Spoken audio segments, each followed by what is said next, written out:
ગુજરાત હાઈકોર્ટે આગામી સુનાવણી 7 જાન્યુઆરીના રોજ રાખી છે। ગણેશ ગોંડલના નાર્કો ટેસ્ટના રિપોર્ટ અંગે ફરીથી એકવાર મહત્વપૂર્ણ સમાચાર। સરકારે સમય માંગતા 7 જાન્યુઆરીએ થશે આ કેસને લઈ એક મહત્વપૂર્ણ સુનાવણી।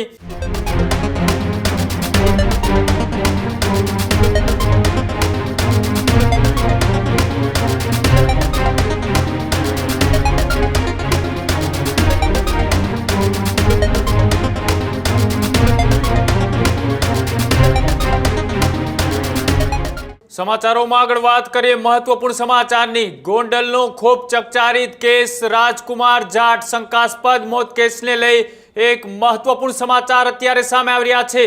જે રાજકુમાર જાટ કેસને લઈ સુનાવણી ગુજરાત હાઈકોર્ટમાં આજે જે થવાની હતી આ કેસને લઈ સુનાવણીને લઈ મહત્વપૂર્ણ સમાચાર અત્યારે સામે આવી રહ્યા છે। ગણેશ ગોંડલના નાર્કો ટેસ્ટના રિપોર્ટ અંગે ફરીથી એકવાર મહત્વપૂર્ણ સમાચાર। એક અઠવાડિયામાં આવશે નાર્કો ટેસ્ટનો રિપોર્ટ।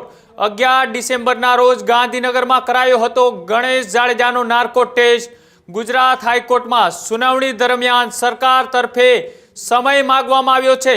સરકારે સમય માંગતા 7 જાન્યુઆરીએ થશે આ કેસને લઈ એક મહત્વપૂર્ણ સુનાવણી। નાર્કો ટેસ્ટનો રિપોર્ટ સીલબંધ કવરમાં રજૂ કરવા ગુજરાત હાઈકોર્ટે આદેશ આપ્યો છે। જી હા, આજે રાજકુમાર જાટ કેસને લઈ ગુજરાત હાઈકોર્ટમાં એક મહત્વપૂર્ણ સુનાવણી હતી। સૌ કોઈની નજર આ કેસની સુનાવણી ઉપર હતી। આમ તો આ કેસને લઈ સુરેન્દ્રનગર જિલ્લાના એસપી પ્રેમસુખ ડેલુ આ કેસની જે તપાસ કરી રહ્યા હતા તેમનો પ્રોગ્રેસ રિપોર્ટ ગુજરાત હાઈકોર્ટમાં તેમે સોંપ્યો હતો અને ત્યારબાદ હવે ગણેશ જાડેજાનો જે નાર્કો ટેસ્ટ કરવામાં આવ્યો ત્યારબાદ આ કેસમાં શું નવા ખુલાસાઓ થશે તેના ઉપર સૌ કોઈની નજર હતી। પણ આજે જે મહત્વપૂર્ણ સમાચાર આવ્યા છે તેને લઈ ન્યૂઝ રૂમથી પ્રદીપ જોડાયેલા છે। પ્રદીપ, શું નવી અપડેટ સામે આવી રહી છે? ગુજરાત હાઈકોર્ટે આજે શું હુકમ કર્યો છે અને હવે આગામી સુનાવણી કઈ તારીખે કરવામાં આવશે? બિલકુલ, કૃણાલ, ગોંડલની અંદર બનેલી રાજકુમાર જાટ કેસને લઈને સતત અનેક એવા વળાંકો સામે આવ્યા હતા। આ કેસની અંદર તપાસને લઈને પણ સવાલો ઉઠ્યા હતા રાજકોટ જિલ્લા પોલીસની સામે અને ત્યારબાદ પ્રેમસુખ ડેલુને આ કેસની તપાસ સોંપવામાં આવી।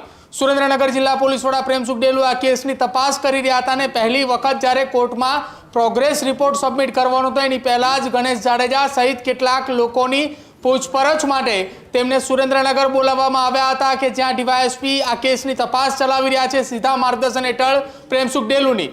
તેઓએ તપાસ કરી, પૂછપરછ કરી અને ત્યારબાદ નાર્કો ટેસ્ટને લઈને પણ શરૂઆત કરવામાં આવી। 11 ડિસેમ્બરની પહેલા લગભગ 2 દિવસ પહેલાથી જ ગણેશ જાડેજાના નાર્કો ટેસ્ટને લઈને તૈયારીઓ શરૂ કરવામાં આવી હતી અને 11 ડિસેમ્બરના રોજ નાર્કો ટેસ્ટ થયો। ત્યારબાદ એસપી પ્રેમસુખ ડેલુએ નિવેદન પણ આપ્યું હતું કે આ રિપોર્ટના આધારે અમે કોર્ટની અંદર આ રિપોર્ટ સબમિટ કરવામાં આવશે। એક મહત્વપૂર્ણ વાત એ વખતે પણ સામે આવી હતી કે તપાસનીશ અધિકારી કે પોલીસ અધિકારી આ રિપોર્ટની અંદર હાજર ન રહી શકે, જેમાં સામે પક્ષે ગણેશ ગોંડલના વકીલ, સરકારી વકીલે કોર્ટની અંદર હાજર હતા અને ત્યારબાદ આજ કેસની અંદર હવે એક મહત્વપૂર્ણ સમાચાર સામે આવી રહ્યા છે। હાઈકોર્ટની અંદર પ્રોગ્રેસ રિપોર્ટ પણ સબમિટ કરવામાં આવ્યો। આજની એ તારીખ હતી અને તારીખ દરમિયાન પ્રોગ્રેસ રિપોર્ટ સબમિટ થતા સરકાર તરફથી એક વિનંતી એ કોર્ટની અંદર કરવામાં આવી। ગણેશ જાડેજાના નાર્કો ટેસ્ટને લઈને હજુ પણ 1 અઠવાડિયાનો સમય લાગી શકે તેવી વાત સામે આવી રહી છે। તેની વચ્ચે ગુજરાત હાઈકોર્ટે આગામી સુનાવણી 7 જાન્યુઆરીના રોજ રાખી છે। એટલે કે 7 જાન્યુઆરીના રોજ નાર્કો ટેસ્ટના રિપોર્ટ પણ ગુજરાત હાઈકોર્ટની અંદર સબમિટ થઈ જશે અને ત્યારબાદ આ કેસની વધુ સુનાવણી હાથ ધરવામાં આવશે। પરંતુ કૃણાલ, મહત્વપૂર્ણ વાત એ છે કે નાર્કો ટેસ્ટની અંદર જે કંઈ પણ રિપોર્ટ છે એ રિપોર્ટ ગાંધીનગર એફએસએલ તરફથી નાર્કો ટેસ્ટનો રિપોર્ટ સીલ બંધ કવરની અંદર ગુજરાત હાઈકોર્ટની અંદર આપવાનો રહેશે।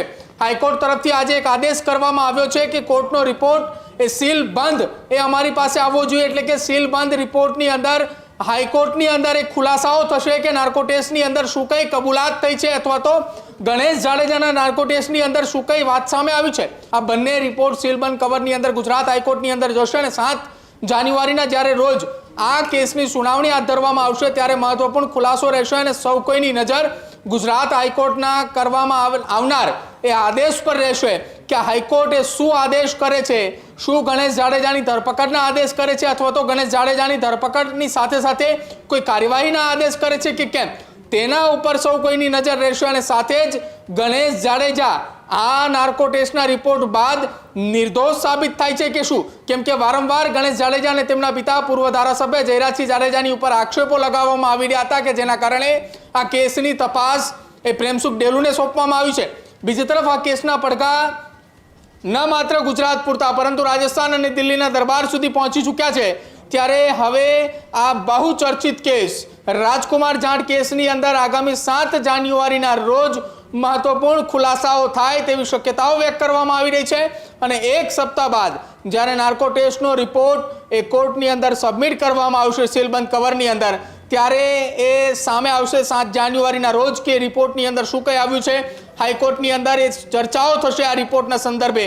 ત્યારે ખુલાસાઓ થશે કે રિપોર્ટની અંદર ગણેશ જાડેજાના નાર્કો ટેસ્ટમાં શું કંઈ કબૂલાતો આવી છે, શું કંઈ હકીકતો સામે આવી છે અને તેની સામે પોલીસે કયા પ્રકારની તપાસ એ ચલાવવા માટેના હાઈકોર્ટ દ્વારા આદેશ કરવામાં આવે છે કે કાં તો પછી પોલીસે કયા પ્રકારના કાર્યવાહી એ આ રિપોર્ટ બાદ કરી છે. જી બિલકુલ, આભાર જોડા બદલ. તો જે રીતના એ આજે એક મહત્વપૂર્ણ સુનાવણી એ રાજકુમાર જાટ કેસને લઈ આજે ગુજરાત હાઈકોર્ટમાં હતી અને સૌ કોઈની નજર આજે સુનાવણી ઉપર હતી. પણ જ્યારે ગણેશ જાડેજાનો એ નાર્કો ટેસ્ટ કરવામાં આવ્યો 11 ડિસેમ્બરના રોજ, આ નાર્કો ટેસ્ટનો રિપોર્ટ 1 અઠવાડિયા બાદ એ આવવાના હોવાથી એ સરકાર દ્વારા એક રજૂઆત અને અપીલ કરવામાં આવી ગુજરાત હાઈકોર્ટને કે આ મામલે એમને થોડો સમય આપવામાં આવે.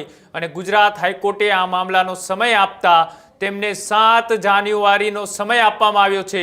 7 જાન્યુઆરીએ આ મામલે ફરીથી ગુજરાત હાઈકોર્ટમાં રાજકુમાર જાટ હત્યા કેસને લઈ અને જે શંકાસ્પદ મોત થયું છે, એક બાજુ શંકાસ્પદ મોતમાં એક્સિડન્ટિયલ કેસ બતાવવામાં આવ્યો છે, તો પરિવાર દ્વારા આ કેસને હત્યાનો કેસ કહેવામાં આવી રહ્યો છે. બંને તરફે જે આક્ષેપો થઈ રહ્યા હતા તેને લઈ ગણેશ જાડેજાએ જે નાર્કો ટેસ્ટ કરાવ્યો, ત્યારબાદ હવે 7 જાન્યુઆરીના રોજ ગુજરાત હાઈકોર્ટની અંદર જે સુનાવણી થવાની છે, આ સુનાવણી ઉપર સૌ કોઈની નજર છે કે શું ગણેશ જાડેજા એ નિર્દોષ સાબિત થાય છે કે પછી આ કેસની અંદર બીજા પણ અનેક નવા ખુલાસાઓ થાય છે.